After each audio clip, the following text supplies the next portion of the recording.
+1 seat പ്രതിസന്ധിയാണ് നമുക്ക് ആദ്യം പരിശോധിക്കേണ്ടത്. കാരണം നിരന്തരം ചർച്ചകളും വിമർശനങ്ങളും റിപ്പോർട്ടുകളും വാർത്തകളിലും നിറഞ്ഞിട്ടും ഈ പ്രതിസന്ധിയിൽ ഒരു നടപടിയും സ്വീകരിക്കാൻ സർക്കാർ വിദ്യാഭ്യാസ വകുപ്പ് പ്രത്യേകിച്ച് തയ്യാറായിട്ടില്ല എന്ന് തന്നെയാണ് ഇന്നും പങ്കുവയ്ക്കാനുള്ളത്. എന്തായാലും മൂന്നാം ഘട്ട അലോട്ട്മെന്റിന് ഇനി ഒരു ദിവസം മാത്രമാണ് ശേഷിക്കുന്നത്. പക്ഷേ സീറ്റ് പ്രതിസന്ധി തുടരുന്നത് പ്രത്യേകിച്ച് എടുത്തു പറയേണ്ടത് മലബാർ മേഖലയെ സംബന്ധിച്ചാണ്. കാരണം പ്രതിസന്ധി തുടരുന്ന ഒരു സാഹചര്യം മലബാർ മേഖലയിലുണ്ട്, പ്രതിസന്ധി രൂക്ഷമാവുന്ന ഒരു സാഹചര്യമുണ്ട്. പക്ഷേ സർക്കാരിൻ്റെ ഭാഗത്തുനിന്ന് ഒരു നടപടിയും ഇല്ല എന്നത് തന്നെയാണ് അപ്ഡേറ്റ് പറയാനുള്ളത്.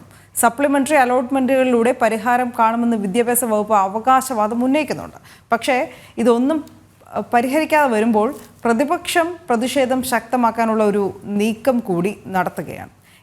ശാലിനിയാണ് വിവരങ്ങളുമായി ചേരുന്നത്. Shalini, good morning. എന്തായാലും ആദ്യമായി പങ്കുവയ്ക്കാനുള്ള വിദ്യാഭ്യാസ രംഗത്ത് നിന്നുള്ള വാർത്തയാണ്. അതിൽ ഈ +1 സീറ്റ് പ്രതിസന്ധി അത് നിരന്തരം ചർച്ചകളിൽ നിറയുന്നു, വാർത്തകളിൽ നിറയുന്നു. ഇത് ആദ്യ സംഭവമല്ല. എന്നിട്ടും ഒരു നടപടിയും ഇതുവരെ സ്വീകരിക്കാൻ വിദ്യാഭ്യാസ വകുപ്പിന് കഴിയുന്നില്ല.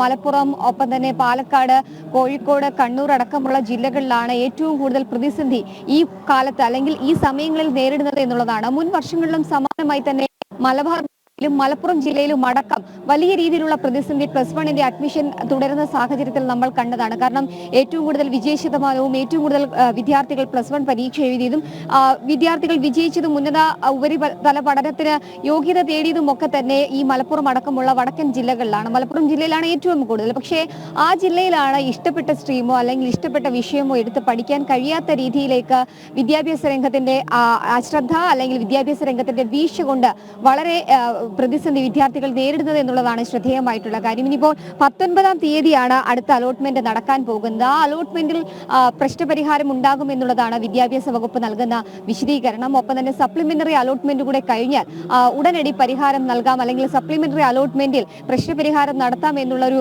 ന്യായത്തിലേക്കാണ് വിദ്യാഭ്യാസ വകുപ്പ് കടക്കുകയും ചെയ്തത്. പക്ഷെ അപ്പോഴും ഇഷ്ടപ്പെട്ട വിഷയം പഠിക്കാതെ അല്ലെങ്കിൽ മെറിറ്റ് സീറ്റുകൾ നേടാനാകാതെ ആയിരക്കണക്കിന് 10,000-കണക്കിന് വിദ്യാർത്ഥികളാണ് പുറത്തു നിൽക്കുന്നത് എന്നുള്ളതാണ് ഏറ്റവും ശ്രദ്ധേയമായിട്ടുള്ള കാര്യം.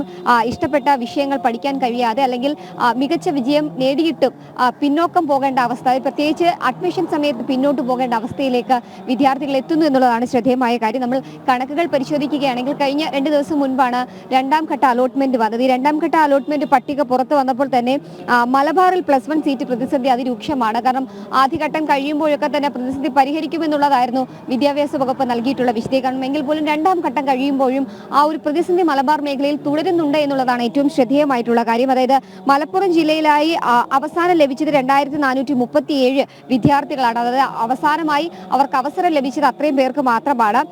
2-ാം ഘട്ട അലോട്ട്മെന്റിന് ശേഷം മലപ്പുറം ജില്ലയിൽ ഏകദേശം 46,839 വിദ്യാർത്ഥികളാണ്, ഏകദേശം 1,00,000-ത്തോളം വിദ്യാർത്ഥികളാണ് അവരുടെ അവസരം കാത്തു നിൽക്കുന്നത്. സമീപ ജില്ലകളിലേക്കടക്കം പോയി +1, +2 ക്ലാസുകൾ അറ്റൻഡ് ചെയ്യേണ്ട അല്ലെങ്കിൽ പഠനം നടത്തേണ്ട അവസ്ഥയിലേക്ക് ഈ മലപ്പുറം ജില്ലയിലെ വിദ്യാർത്ഥികൾ പോകുന്നുണ്ട് എന്നുള്ളതാണ് ഏറ്റവും ആശങ്കാജനകമായ കാര്യം. ഒപ്പം തന്നെ ജില്ലയിൽ ഇനി ശേഷിക്കുന്നത് ആകെ 10,000-ൽ താഴെ സീറ്റുകളാണ്. അപ്പോഴും ഈ ഒരു 1,50,000-ത്തോളം വരുന്ന വിദ്യാർത്ഥികൾക്ക് ഈ 10,000 സീറ്റിനകത്ത് എങ്ങനെ അഡ്മിഷൻ നൽകാനാകും എന്നുള്ളൊരു വലിയ ചോദ്യചിഹ്നം വിദ്യാഭ്യാസ വകുപ്പിന് മുന്നിൽ നിൽക്കുകയാണ്. ഇതിന്റെ അടിസ്ഥാനത്തിൽ കൂടിയാണ് കഴിഞ്ഞ ദിവസം ഈ വിഷയം അടിയന്തര പ്രമേയ നോട്ടീസായി പ്രതിപക്ഷം നിയമസഭയ്ക്കുള്ളിൽ കൊണ്ടുവരുന്നു. സ്വാഭാവികമായും അതിൽ വലിയ രീതിയിലുള്ള ബഹളങ്ങൾ നടക്കുന്നു.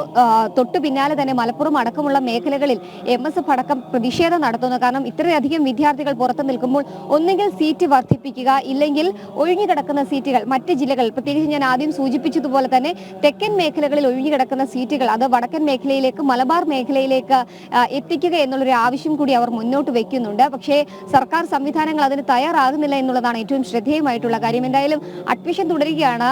ഒരു ഭാഗത്ത് വിദ്യാഭ്യാസ വകുപ്പടക്കം ചൂണ്ടിക്കാട്ടിയതുപോലെ ഏറ്റവും വേഗത്തിൽ റിസൾട്ട് പ്രസിദ്ധീകരിച്ചുകൊണ്ട് ഏറ്റവും ആദ്യം തന്നെ സംസ്ഥാനത്ത് +1 ക്ലാസുകൾ തുടങ്ങാമെന്നുള്ളതാണ്. പക്ഷേ ആ ക്ലാസുകൾ തുടങ്ങാനുള്ള നടപടികൾ ഒരു ഭാഗത്ത് വിദ്യാഭ്യാസ വകുപ്പ് നടക്കുമ്പോൾ മറുഭാഗത്താണ് ഇത്തരത്തിൽ ആശങ്കയും ആശയക്കുഴപ്പവും വിദ്യാർത്ഥികൾക്കിടയിൽ ഉണ്ടാകുന്നത്. ഇഷ്ടവിഷയങ്ങളും മെറിറ്റ് അടക്കം നേടി നിരവധി വിദ്യാർത്ഥികളാണ് പുറത്തു നിൽക്കുന്നത് എന്നുള്ളതാണ് ഏറ്റവും ശ്രദ്ധേയമായിട്ടുള്ള കാര്യം. എന്തായാലും വരും ദിവസങ്ങളിൽ പ്രതിഷേധം ശക്തമാക്കാൻ തന്നെയാണ് MSFന്റെ അടക്കം തീരുമാനം. KSU അടക്കം കഴിഞ്ഞ ദിവസങ്ങളിൽ ഈ വിഷയത്തിൽ പ്രതിഷേധ സമരങ്ങൾ നടത്തിയിരുന്നു. പക്ഷേ പ്രതിഷേധത്തിന് മുന്നിൽ ഒന്നും വിദ്യാഭ്യാസ വകുപ്പ് മുട്ടുമടക്കുന്നില്ല എന്നുള്ളതാണ് ഏറ്റവും ശ്രദ്ധേയമായിട്ടുള്ള കാര്യം. വിദ്യാഭ്യാസ വകുപ്പ് സപ്ലിമെന്ററി അലോട്ട്മെന്റിന് ശേഷം പ്രശ്നപരിഹാരം നടത്താം എന്നുള്ള ഒറ്റ ന്യായീകരണത്തിലും വിശദീകരണത്തിലുമാണ് ഇപ്പോൾ പിടിച്ചു നിൽക്കുന്നത്. അനു.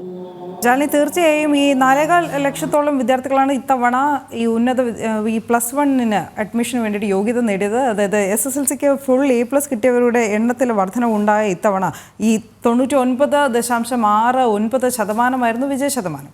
ഈ +1 സീറ്റ് ഇല്ലാതെ അല്ലെങ്കിൽ അഡ്മിഷൻ ലഭിക്കാതെ സീറ്റുകൾ പര്യാപ്തമല്ലാതെ വിദ്യാർത്ഥികൾ വലയുന്നൊരവസ്ഥ സംസ്ഥാനത്ത് ഉണ്ടാകരുത് എന്നുള്ളൊരു പ്രതീക്ഷ അല്ലെങ്കിൽ ഒരു ആവശ്യമാണ് എല്ലാവരും ഒരുപോലെ മുന്നോട്ട് കൊണ്ടുപോകുന്നത്. ഈ പരിഹാരം നീളുന്നത് കുട്ടികളിലും മാതാപിതാക്കളിലും ഒരുപോലെ സമ്മർദ്ദത്തിന് മാത്രമേ വഴിവെക്കുകയുള്ളൂ. ഇത് എല്ലാം ഉണ്ടായിട്ട് പോലും നടപടി ഉണ്ടായിട്ടില്ല, ഇതിൽ പ്രതികരണത്തിന് പോലും തയ്യാറായിട്ടില്ല എന്നുള്ളതാണ് ഏറ്റവും ആദ്യം എടുത്തു പറയേണ്ടത്.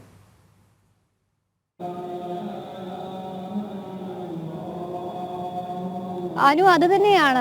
ചില കണക്കുകൾ കഴിഞ്ഞ ദിവസം വിദ്യാഭ്യാസ മന്ത്രി വി ശിവൻകുട്ടി നിയമസഭയ്ക്കകത്ത് ഈ അടിയന്തര പ്രമേയം വന്നപ്പോൾ അവതരിപ്പിക്കുന്ന ഒരു സാഹചര്യം ഉണ്ടായിരുന്നു. പക്ഷേ മന്ത്രിയുടെ ആ കണക്കുകൾ പോലും മതിയാവില്ല, അല്ലെങ്കിൽ അത്രയധികം സീറ്റുകൾ പോലും മതിയാകില്ല ഈ സംസ്ഥാനത്തെ പ്രതിസന്ധി പരിഹരിക്കാൻ എന്നുള്ളതാണ്.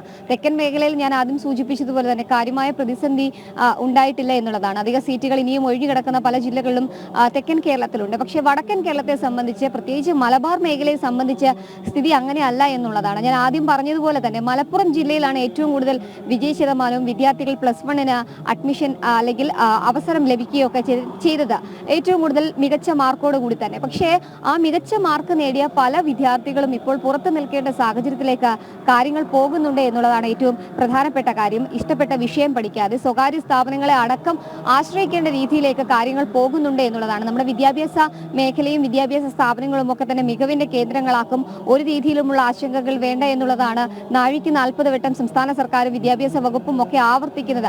അങ്ങനെ ആവർത്തിക്കുമ്പോഴാണ് ഇത്തരത്തിൽ ആയിരക്കണക്കിന് വിദ്യാർത്ഥികൾ തലസ്ഥാന ജില്ല മുതൽ സംസ്ഥാനത്തിന്റെ വിവിധ ജില്ലകൾ, പ്രത്യേകിച്ച് വടക്കൻ കേരളത്തിൽ ഇത്തരത്തിലൊരു ആശങ്കാജനകമായ സാഹചര്യത്തിലൂടെ കടന്നു പോകുന്നത്. ഇനി കുറച്ച് ദിവസങ്ങൾ മാത്രമേ ഉള്ളൂ അടുത്ത അലോട്ട്മെന്റിനും ഒപ്പം തന്നെ സപ്ലിമെന്ററി അലോട്ട്മെന്റിനും ക്ലാസ് തുടങ്ങാനും. ഈ ക്ലാസ് ആരംഭിക്കുമ്പോഴും ഈ ഒരു പ്രതിസന്ധി പരിഹരിക്കാൻ കഴിയില്ല എന്നുള്ളതാണ് ഏറ്റവും ആശങ്കാജനകമായ കാര്യം.